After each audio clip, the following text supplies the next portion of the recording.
청와대 기자단 손이 없냐 입이 없냐 왜 질문을 안 하냐 대국민 담화 할 때 대통령 대국민 담화 때 그게 이제 지금 굉장히 화제가 되고 있잖아요. 그래서 이 문제를 오늘 꼭 이야기했으면 좋겠다 싶어서 박성재 기자 모시고 나왔어요. 청와대 출입을 했었거든요. 그죠? 예. 청와대 출입한 적 없어요. 아니? 네. 그거 왜 나오셨어요? 나오라고 해서 나왔어요. 일단은 정황을 하나 말씀드리면 네. 그 이제 두 번의 대국민 담화 있었잖아요. 사과. 그런데 네. 두 번 다 그 질문을 하지 않기로 청와대 기자단이 미리 사전에 양해를 한 것으로 알려져 있습니다. 그런데 대통령이 이렇게 사과를 하면서도 기자의 질문 자체를 받지 않겠다는 태도는 당연히 너무 독선과 아집이 있는 거죠. 근데 이거를 기자단이 완전히 순순히 동의한 것은 저희가 보기에는 이거는 완전히 기자로서의 부끄러움도 모르는 행태이다. 아니, 그게 받아치고는 네. 있잖아요. 그러니까. 그게 다 받아칠 거면. 집에서도 다 받아칠 수 있는데 왜 거기 모여서. 그러니까, 아니, 속기사를 부르지. 왜 기자들이 앉아가 있냐고. 그러니까요. 자, 얘기해보세요.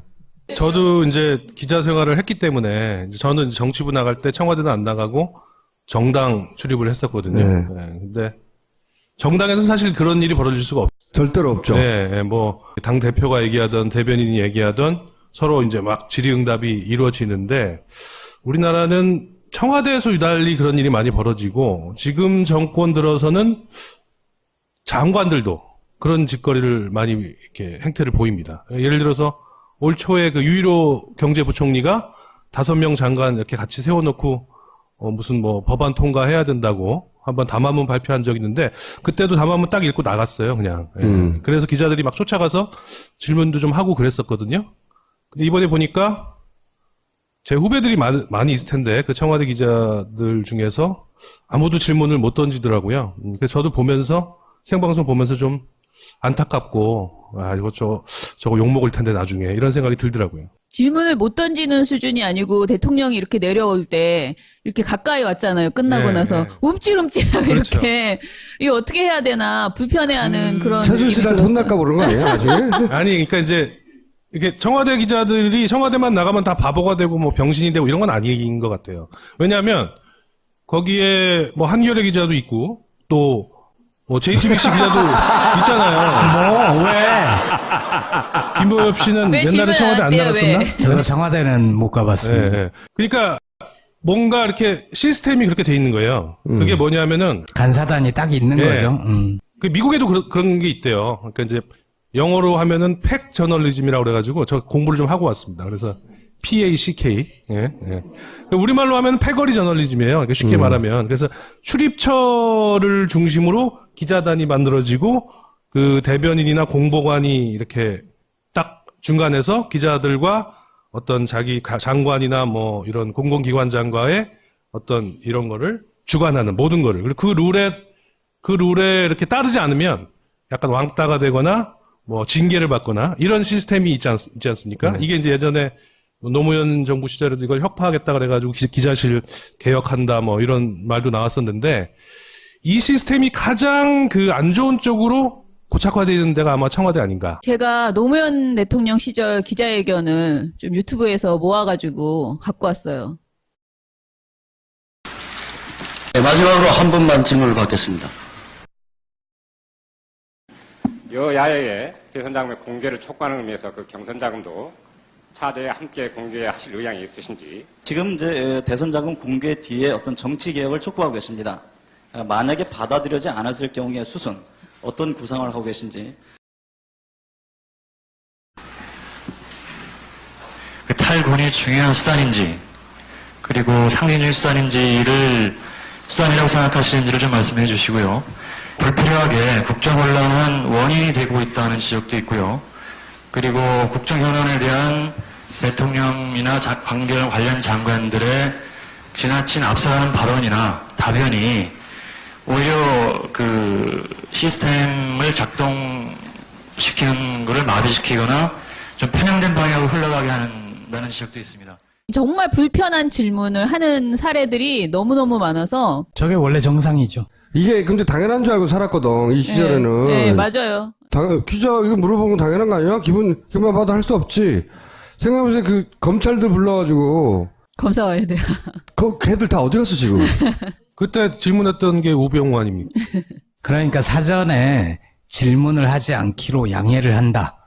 이런 식으로 됐을 때 그럼 기자단 쪽에서는 그러면 우리가 그 자리에 병풍 쓸 일이 없다. 그쵸. 그게 뭐 기자회견이야. 그 아래층에서 텔레비로 보면 되거든요. 그러니까 기자들도 거기 익숙해져 버린 것도 있어요. 그렇죠. 벌써 이명박 시작해가지고 8년째 이러고 있으니까 네. 누구 하나 나서가지고 이게 정상이 아니라고 말하기가 튀는 것 같기도 하고. 제가 오늘 여기 나오라고 그래가지고 네. 지금 현재 청와대 나가고 있는 모 기자하고 내가 통화를 해봤거든요. 네. 제가 좀 아는 기자하고.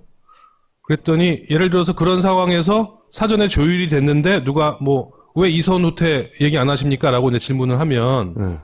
약속되지 않은 그런 질문을 하면은 우선 기자들 사이에서 적어도 튀려고 그런 거 아니야? 그렇지. 이런 네. 분위기도 형성이 된다고 하더라고요. 그리고 출입을 못 하게 되겠죠. 그다음부터는. 네.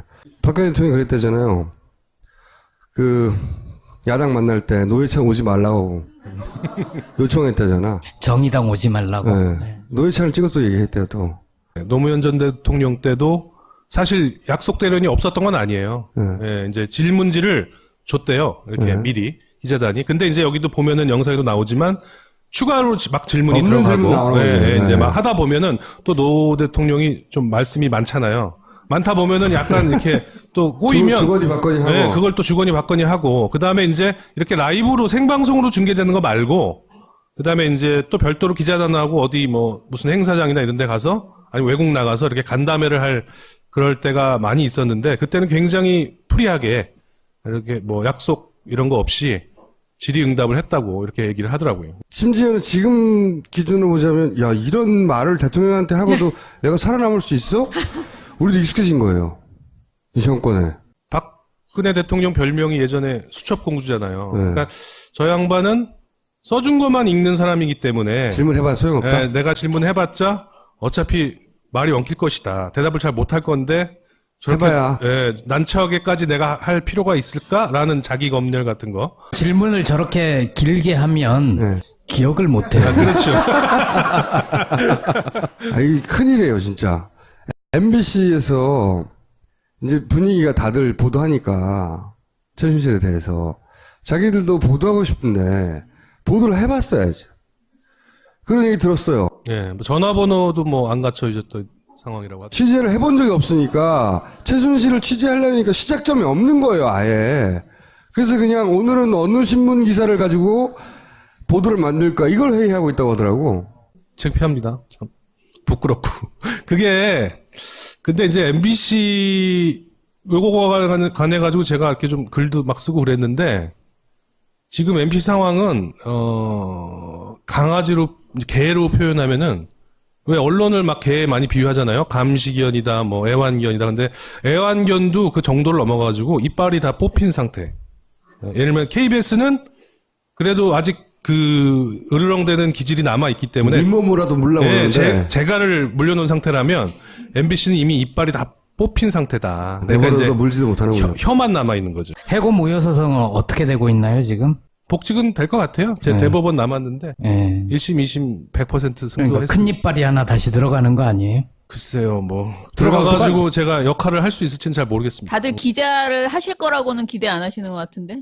나왔던 이상호 씨도 들어갔는데 이상한 부서 막 헤매다가 정직 다시 사표내고 6개월 나왔잖아요. 2번 연속으로 맞고 회사 간떴죠, 예. 그냥.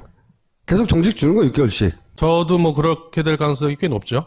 근데 저는 최순실 게이트 지금 이 사안 때문에 저희가 내일 MBC 앞에서 또 촛불 집회도 하고 그러거든요. 근데 물론 다른 언론사들이 다 공범이었어요. 지금 이런 사태가 이렇게 오랫동안 있었음에도 불구하고 제대로 보도하지 않은 언론사들이 이제 다 공범이죠. 대부분의 특히 언론사들이. 대부분의 한겨레와 JTBC 빼고 대부분의 언론사들이 따지고 보면 또 몇 군데 있어요, 또 하다 보면. 그런데 특히 공영방송이 진짜 공범이다. 이번 사태에. 그 중에서도 지금 말씀하신 것처럼 MBC가 가장 이제 처참하게 진짜 방송을 지금 엉망으로 하고 있는데. 이제 언론도 아니에요, MBC는. 네. 예. 그런데 많은 분들이 자꾸 이제 MBC는 신경 쓰지 말자. MBC 그냥 망해라. 이제 필요 없다. 이렇게 많이 얘기하셔요. 근데 사실 저희는 그렇게 생각하지는 않습니다. 그러니까 공영방송이 굉장히 중요하고 공영방송이 제자리를 찾도록 우리가 싸워서 가지고 와야 한다라고 생각하지. 이제 JTBC 있으니까 공영방송 필요 없어. 없어.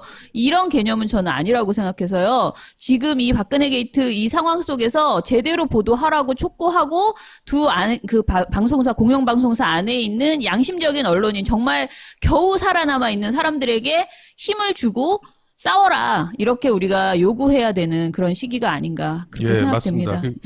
너무 감사한 말씀이고요. 지금 보면은 작은 움직임들이 없는 게 아니에요. 내부에서는. 네, 조금씩 이렇게 저항하다가 또 쫓겨나고 뭐 인사발령 나서 뭐 다른 부서로 쫓겨나고 조금 저항하고 게시판에 뭐 물러가라 글 좀 쓰면 또 징계당하고 이런 일이 너무나 반복되기 때문에 오늘 뭐 MBC 노보가 나왔는데 100 몇십 명이 지난 4년간 이 시사나 이 보도국 쪽으로 돌아가지를 못하고 이렇게 계속 다른 부서에서 쭉 이렇게 해왔던 인사 기록들이 정리가 돼 있더라고요.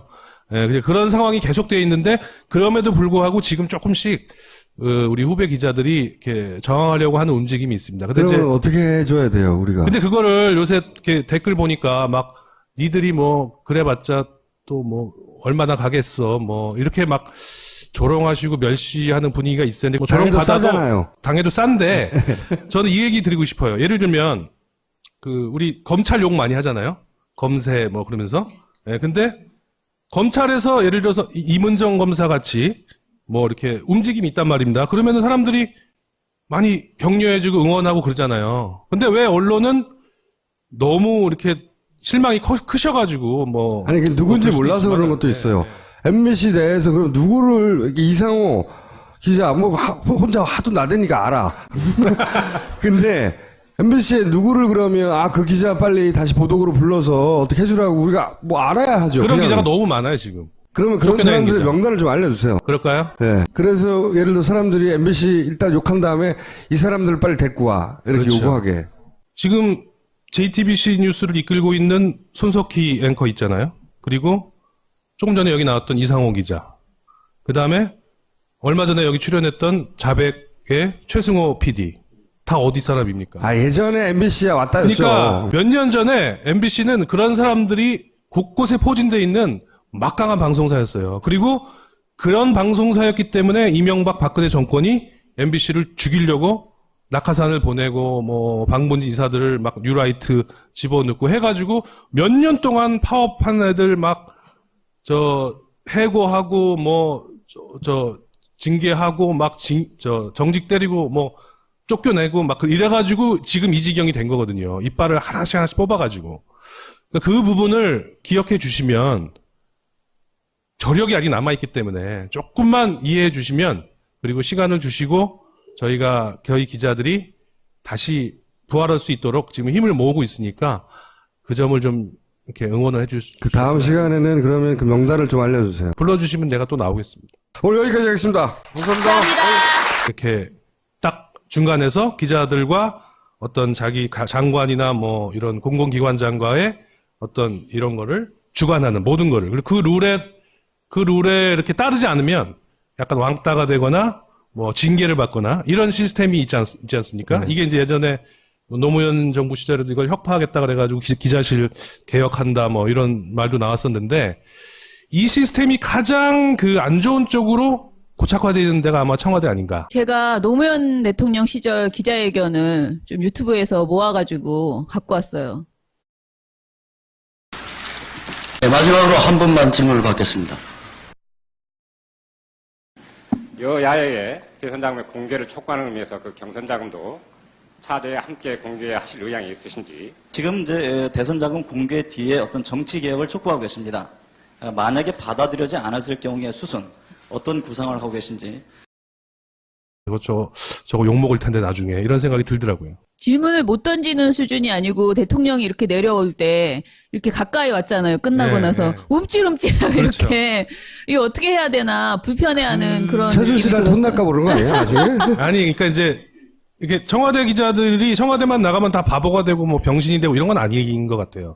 왜냐하면 거기에 뭐 한겨레 기자도 있고 또 뭐 JTBC 기자도 있잖아요. 뭐, 왜? 김보엽 씨는 왜 옛날에 질문 청와대 안 안 돼요, 나갔었나? 왜? 저는 청와대는 못 가봤습니다. 네, 네. 그러니까 뭔가 이렇게 시스템이 그렇게 돼 있는 거예요. 그게 뭐냐면은 간사단이 딱 있는 예. 거죠. 그 미국에도 그런 게 있대요. 그러니까 이제 영어로 하면은 팩 저널리즘이라고 그래가지고 저 공부를 좀 하고 왔습니다. 그래서 PACK. 예, 예. 우리말로 하면 패거리 저널리즘이에요. 그러니까 쉽게 말하면. 그래서 출입처를 중심으로 기자단이 만들어지고 그 대변인이나 공보관이 그 탈군이 중요한 수단인지, 그리고 상징적인 수단인지를 수단이라고 생각하시는지를 좀 말씀해 주시고요. 불필요하게 국정혼란은 원인이 되고 있다는 지적도 있고요.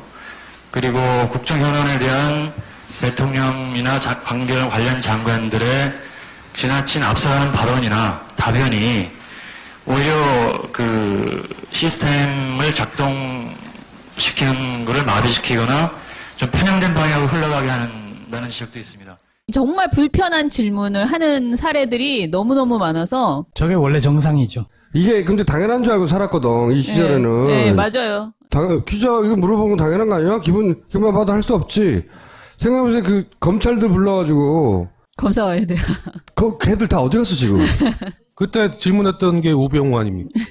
그러니까 사전에 질문을 하지 않기로 양해를 한다. 청와대 기자단 손이 없냐 입이 없냐 왜 질문을 안 하냐 대국민 담화 할 때 대통령 대국민 담화 때 그게 이제 지금 굉장히 화제가 되고 있잖아요. 그래서 이 문제를 오늘 꼭 이야기했으면 좋겠다 싶어서 박성재 기자 모시고 나왔어요. 청와대 출입을 했었거든요. 그죠? 예. 청와대 출입한 적 없어요. 아니? 네. 그 왜 나오셨어요?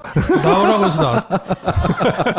일단은 정황을 하나 말씀드리면 그 이제 두 번의 대국민 담화 있었잖아요. 사과. 그런데 네. 두 번 다 그 질문을 하지 않기로 청와대 기자단이 미리 사전에 양해를 한 것으로 알려져 있습니다. 그런데 대통령이 이렇게 사과를 하면서도 기자의 질문 자체를 받지 않겠다는 태도는 당연히 너무 독선과 아집이 있는 거죠. 근데 이거를 기자단이 완전히 순순히 동의한 것은 저희가 보기에는 이거는 완전히 기자로서의 부끄러움도 모르는 행태이다. 아니 그게 받아치고만 네. 있잖아요. 그러니까. 그게 다 받아칠 거면 집에서도 다 받아칠 수 있는데 왜 거기 모여서. 그러니까 아니 속기사를 부르지. 왜 기자들이 앉아가 있냐고. 그러니까요. 자 얘기해 보세요. 저도 이제 기자 생활을 했기 때문에 이제 저는 이제 정치부 나갈 때 청와대는 안 나가고 정당 출입을 했었거든요. 네. 네, 근데 정당에서는 사실 그런 일이 벌어질 수가 없어요. 절대로 없죠. 네, 뭐 당 대표가 얘기하던 대변인이 얘기하던 서로 이제 막 질의응답이 이루어지는데 우리나라는 청와대에서 유달리 그런 일이 많이 벌어지고 지금 정권 들어서는 장관들도 그런 짓거리를 많이 이렇게 행태를 보입니다. 예를 들어서 올 초에 그 유일호 경제부총리가 5명 장관 이렇게 같이 세워놓고 무슨 뭐 법안 통과해야 된다고 한번 담화문 발표한 적이 있는데 그때도 담화문 딱 읽고 나갔어요, 그냥. 예. 그래서 기자들이 막 쫓아가서 질문도 좀 하고 그랬었거든요. 근데 이번에 보니까 제 후배들이 많이 있을 텐데 그 청와대 기자들 중에서 아무도 질문을 못 던지더라고요. 그래서 저도 보면서 생방송 보면서 좀 안타깝고